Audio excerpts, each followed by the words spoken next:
दोस्तों अभी मार्केट में आईपीओस के आने का सिलसिला लगातार जारी है। काफ़ी सारे आईपीओस की लिस्टिंग बैक टू बैक हमें काफ़ी अच्छे प्राइस पर देखने को मिली है। तो जल्द ही मार्केट में एक और आईपीओ आने वाला है और कंपनी का नाम है काका इंडस्ट्री।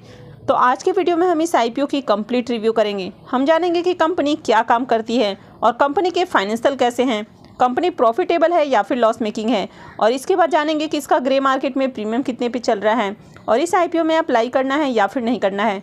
तो चलिए वीडियो को शुरू करते हैं।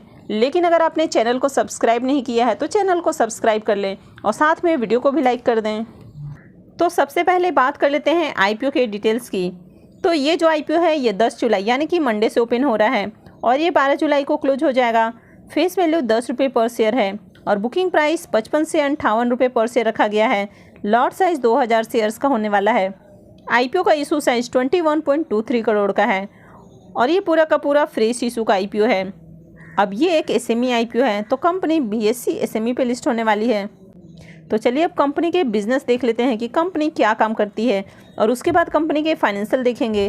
कंपनी के बिजनेस की बात करें तो कंपनी 2019 में इनकॉर्पोरेट हुई है, यानी कि कंपनी को अभी मार्केट में 4 साल ही हुए हैं। और कंपनी के प्रोडक्ट की बात करें तो कंपनी पॉलीमर बेस्ड प्रोफाइल बनाती है। तो कंपनी पॉलीमर्स के door, window, partition, fall ceiling, wall panelling, kitchen cabinet, इसके अलावा काफ़ी इंटीरियर और एक्सटीरियर प्रोडक्ट भी बनाती है। तो जैसे कि आप यहाँ पर कंपनी के प्रोडक्ट को देख सकते हैं, company PVC door, PVC kitchen cabinet and furniture, UPVC window profile, WPC kitchen cabinet, तो इस तरह के काफ़ी सारे प्रोडक्ट बनाती है। इसके अलावा कंपनी डब्ल्यूपीसी प्रोडक्ट भी बनाती है जो कि वुड और पॉलीमर से मिलाकर बनाया जाता है। और अगर कंपनी के क्लाइंट्स की बात करें तो यहाँ पर काफ़ी जाना माना नाम आपको देखने को मिल जाता है, जैसे कि अडानी, आसियाना। इसके अलावा और भी काफ़ी सारे बड़े बड़े नाम हैं, जैसे कि दिल्ली जल बोर्ड, देवसाई, डीएलएफ, ग्रीनोपोलिस। तो कंपनी के क्लाइंट्स में काफ़ी बड़े बड़े और जाने माने नाम आपको देखने को मिल जाते हैं, जैसे कि आप यहाँ पर देख सकते हैं।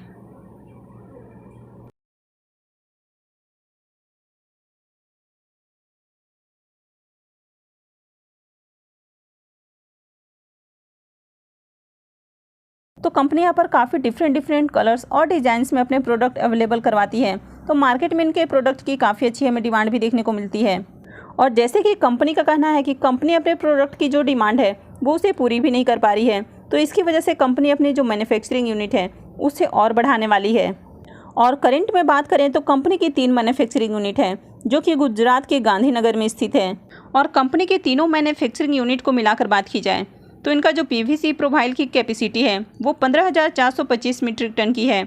वहीं पर यूपीसी प्रोफाइल और सीट्स की जो कैपेसिटी है वो 2995 मीट्रिक टन है। और साथ ही UPVC door and window profile की बात करें तो इसकी जो कैपेसिटी है वो 2022 मीट्रिक टन है। तो कंपनी पॉलीमर और डब्ल्यूपीसी के प्रोफाइल, सीट्स, डोर, विंडो वगैरह बनाती है। और कंपनी का जो प्रोडक्ट होता है वो नॉन वुड बेस्ड होता है। तो इसके जरिए कंपनी ट्रीज को भी सेव कर रही है और इन्वायरमेंट को सपोर्ट कर रही है। और कंपनी मेक इन इंडिया से भी जुड़ी हुई है। और कंपनी के डिस्ट्रीब्यूशन नेटवर्क की बात करें तो करंट में कंपनी के पास 3 डिपोज हैं। तो पहला इनका तेलंगाना के गागिलापुर में स्थित है, दूसरा उत्तर प्रदेश के दादरी में स्थित है और तीसरा गुजरात के सूरत में स्थित है। कंपनी के बिजनेस की बात करें तो कंपनी का बिजनेस हमें अच्छा देखने को मिल रहा है। मार्केट में इसकी डिमांड भी है। लेकिन कंपनी के बिजनेस सेगमेंट की बात करें तो ये जो सेगमेंट है वो हाईली कॉम्पिटेटिव सेगमेंट है। लिस्टेड मार्केट में ऑलरेडी कई सारे प्लेयर्स इस सेगमेंट में काम कर रहे हैं और अनलिस्टेड मार्केट में भी काफ़ी सारी कंपनियां इस सेगमेंट में काम कर रही हैं। तो चलिए अब कंपनी के फाइनेंशियल देख लेते हैं। कंपनी के फाइनेंशियल की बात करें तो यहाँ पर हमें 4 सालों का कंप्लीट फाइनेंशियल देखने को मिलता है, जिसमें फाइनेंशियल 19 से लेकर फाइनेंशियल 22 तक के हमें फाइनेंशियल देखने को मिल जाते हैं। तो सबसे पहले अगर एसेट की बात करें तो इसके एसेट में ईयर ऑन ईयर हमें काफ़ी बढ़िया ग्रोथ देखने को मिल रही है। रेवेन्यू की बात करें तो ईयर ऑन ईयर कंपनी के रेवेन्यू भी बढ़ रहे हैं। अब कंपनी के प्रॉफिट की बात करें तो फाइनेंशियल 19 में कंपनी का जो प्रॉफिट है वो 141 लाख देखने को मिल रहा है। फाइनेंशियल 20 में 302 लाख, फाइनेंशियल 21 में 497 लाख और फाइनेंशियल 22 में बढ़ के 718 लाख देखने को मिल रहा है।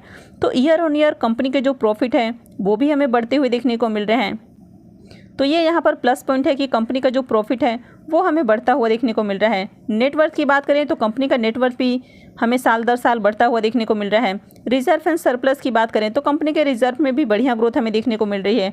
बस यहाँ पर एक ही नेगेटिव पॉइंट हमें देखने को मिलता है कि फाइनेंशियल 22 में जो कंपनी का रिजर्व है वो पिछले ईयर के मुकाबले हमें कम देखने को मिल रहा है। अगर कंपनी के ऊपर बोरोइंग्स की बात करें तो फाइनेंशियल 19 में कंपनी के ऊपर जहां 830 लाख का हमें डेट देखने को मिल रहा था, वो अभी बढ़ के 4013 लाख का हमें देखने को मिल रहा है। यानी कि करंट में कंपनी के ऊपर 40 करोड़ से ज़्यादा का हमें डेट देखने को मिल रहा है। तो अगर कंपनी के ऊपर जो डेट है इसको छोड़ दिया जाए तो कंपनी के ओवरऑल फाइनेंशियल हमें काफ़ी अट्रैक्टिव देखने को मिल रहे हैं। तो कंपनी के फाइनेंशियल में हमें एक ही नेगेटिव पॉइंट देखने को मिलता है कि कंपनी के ऊपर करंट में हाई डेट है। हालांकि कंपनी आईपीओ से जो फंड रेज करने वाली है तो उससे भी अपने कर्जे का भुगतान करने वाली है, लेकिन आईपीओ है 21 करोड़ का और कंपनी के ऊपर करंट में 40 करोड़ से हमें ज़्यादा का डेट देखने को मिल रहे हैं। तो चलिए अब हम इस आईपीओ के पी को उनके पीयर से कंपेयर करके देख लेते हैं कि आईपीओ का प्राइस फेयर है या फिर ओवर वैल्यूड है। तो अगर इस कंपनी को उसके पीयर से कंपेयर करें तो अगर इस कंपनी के एक साल के प्रॉफिट की बात करें तो इस कंपनी का जो एक साल का प्रॉफिट है वो 117.09 करोड़ देखने को मिल रहा है और इसका पी 11.64 का है। जबकि डाबरिया प्लाईवुड का एक साल का जो इनकम है वो 133.95 करोड़ देखने को मिल रहा है और इसका पी 33.91 है। तो अगर डाबरिया प्लाईवुड से इस कंपनी के पी को कंपेयर करें तो इसके मुकाबले ये जो कंपनी का पी है वो हमें सस्ता देखने को मिल रहा है। तो इसका मतलब है कि कंपनी जो अपना आईपीओ लेकर आ रही है तो उसमें इसके जो प्राइस है वो सही प्राइस रखे गए हैं, प्राइस ओवर वैल्यूड नहीं है। आईपीओ में रिजर्वेशन पोर्शन की बात करें तो यहाँ पर मार्केट मेकर्स के लिए 5.25% का रिजर्वेशन रखा गया है, वहीं पर क्यूआईबीस के लिए 47.32%, एचएनआईस के लिए 14.26% और रिटेलर्स के लिए 33.17% का पोर्शन होने वाला है। आईपीओ के टाइम टेबल की बात करें तो ये आईपीओ 10 जुलाई यानी कि मंडे से ओपन हो रहा है और ये 12 जुलाई को क्लोज हो जाएगा। आईपीओ का अलॉटमेंट डेट 17 जुलाई रखा गया है, रिफंड डेट 18 जुलाई होने वाला है, क्रेडिट डेट 19 जुलाई है और आईपीओ की लिस्टिंग 20 जुलाई को होने वाली है। आईपीओ के लॉट साइज़ की बात करें तो आईपीओ में 2000 शेयर्स का एक लॉट होने वाला है। तो अगर आप एक लॉट के लिए अप्लाई करते हैं तो आपका इन्वेस्टमेंट अमाउंट 1,16,000 रुपये हो जाएगा। तो चलिए अब ग्रे मार्केट प्रीमियम देख लेते हैं और उसके बाद जानेंगे कि इस आईपीओ में अप्लाई करना है या फिर नहीं करना है। आका इंडस्ट्री आईपीओ के ग्रे मार्केट प्रीमियम की बात करें तो ग्रे मार्केट में इसकी ज़बरदस्त हमें डिमांड देखने को मिल रही है। कल जहां इसका ग्रे मार्केट में प्रीमियम 45 रुपीज़ पे ट्रेड कर रहा था वो अभी बढ़ के हमें 47 रुपीज़ के ऊपर देखने को मिल रहा है और आईपीओ में लॉट साइज़ 2000 शेयर्स का है। तो इसका मतलब है कि इस आईपीओ से 94,000 रुपये का प्रॉफिट मिल सकता है। तो इस आईपीओ से आपको 81% करीब लिस्टिंग गेन मिल सकता है।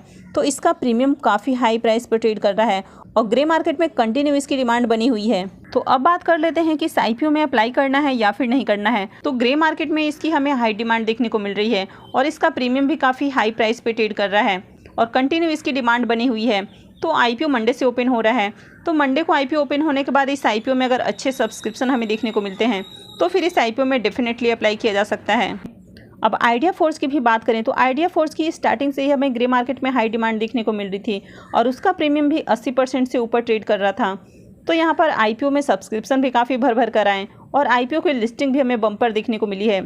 तो इसकी भी बात करें तो इस आईपीओ के भी ग्रे मार्केट में काफ़ी अच्छी हमें डिमांड देखने को मिल रही है। लेकिन इस कंपनी की बात करें तो कंपनी के बिजनेस में हमें एक नेगेटिव पॉइंट देखने को मिलता है कि कंपनी के ऊपर जो डेट है वो काफ़ी हाई हमें देखने को मिल रहा है।